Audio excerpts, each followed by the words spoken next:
स्वागत. निलेश चव्हाणला अटक करण्यात आलेली आणि अटकेनंतर आता कसपटे कुटुंबीय न्यूज आणि लोकमतवरती आहेत. कसपटे कुटुंबियांची नेमकी प्रतिक्रिया आहे ती आपण जाणून घेऊया. आमचे प्रतिनिधी गोविंद सध्या आपल्यासोबत आहेत. गोविंद,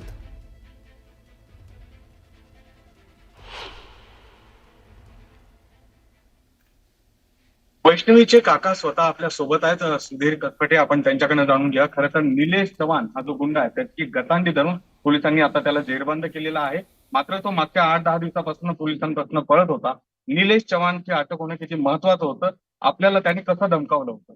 मी प्रथमतः पोलीस प्रशासनाचा आभार मानतो की त्यांनी एवढे 10 दिवस त्याच्या मागे पळून त्याला पकडले.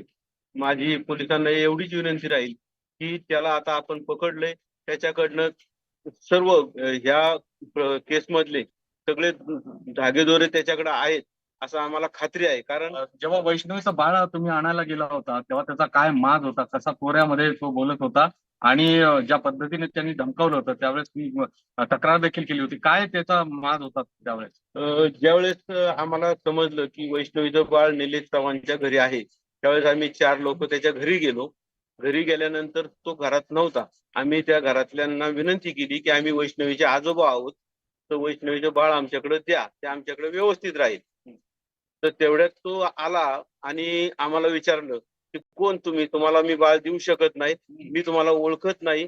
आणि त्याने आम्हाला रिव्हॉल्वर दाखवला आणि म्हटला तुम्ही आत्ताच्या आत्ता माझ्या घरातनं बाहेर व्हायचं, तुमचा काही संबंध असेल तर तुम्ही कोर्टातून घ्या, माझ्याकडनं मी बाळ तुम्हाला देणार नाही. खरं तर तो रक्ताचाही नव्हता, नात्याचाही नव्हता. त्यानंतर त्याचा असंवाद शशांक आणि वैष्णवीचं जेव्हा लग्न झालं त्याच्या आधीपासून या हगवणे आणि या चव्हाणचे संबंध होते का?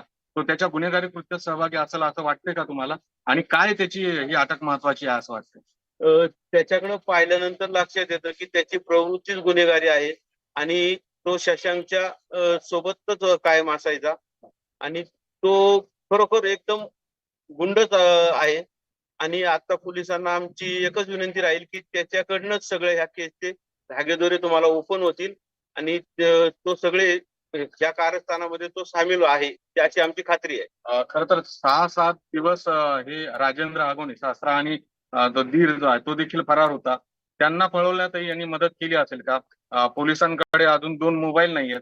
त्याच्याबद्दल निलेशला माहिती असेल का? करिश्माचा आणि लता हगवणे जी सासू आहे तिचा मोबाईल मिळत नाहीये, त्याची माहिती देखील असेल का त्याच्याकडे? काय काय मिळू शकते याकडे?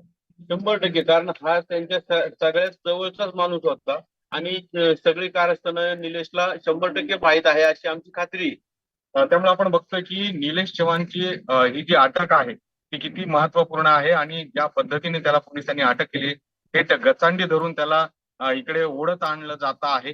तो कर्जत मार्गे दिल्लीकडे गेला. MP मध्ये त्याचं लोकेशन होतं, राजकोटला होतं. अशा पद्धतीने वेगवेगळ्या ठिकाणी थांबला. बाय रोड गेला तर लुकआउट नोटीस त्याची जारी झाली होती. त्याआधीच त्यांनी विमानाने प्रवास केला का याचा देखील पोलीस आता शोध घेतील. महत्वपूर्ण कडी आहे तो या सगळ्या प्रकरणातील आणि त्यामुळे त्याच्याकडे जी माहिती आहे ती अत्यंत महत्वपूर्ण असणार आहे. त्याच्याकडे त्याचा जो मोबाईल आहे त्याच्यामध्ये काही मेसेजेस आहेत का किंवा या गुन्ह्यासंदर्भातली काही माहिती आहे का याचा देखील आता पोलीस तपास करतील. त्याला आज इकडे आणल्यानंतर न्यायालयासमोर हजर केलं जाईल आणि पोलीस कस्टडी घेऊन त्याच्याकडून या सगळ्या प्रश्नाची उत्तरे घेतली जातील. अजिंक्य. निश्चित गोविंद, धन्यवाद या सगळ्या सविस्तर माहितीसाठी.